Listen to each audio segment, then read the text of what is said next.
Fil-mira tal-editorjal tat-Times of Malta ta' tnejn kien hemm il-familji tal-Prim Ministru u l-kap tal-Oppożizzjoni. Fi ftit kliem l-editorjal rid jargumenta li l-mara tal-Prim Ministru u tal-kap tal-Oppożizzjoni m'għandhomx jieħduha bi kbira wisq li wliedhom spiċċaw vittma ta' bullying politiku. Anzi minflok ipoġġi fuqhom il-peace għax skont it-Times esponew l-tfal u lil mart il-kap tal-Oppożizzjoni jikkritika għax qed taġixxi bħal mart il-Prim Ministru.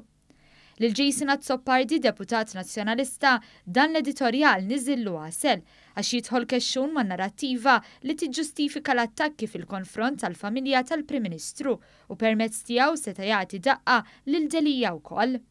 Xerdu fuq Twitter u qal aqraw dan l-editorjal u rriflettu. Iżda ma damitx ma waslet ir-riflessjoni ta' Pierre Portelli li wieġbu għallu editorjal patetiku.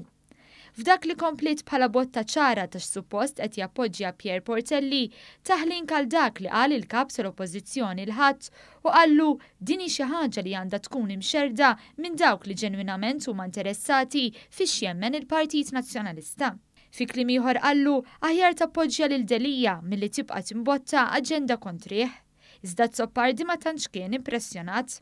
Ġennata qallu lil Portelli dan għax sejjaħ patetika gazzetta li skont Azzopardi l-Partit Nazzjonalista jirida bħala sors lejali u b'saħħtu biex iwassal il-messaġġ tiegħu.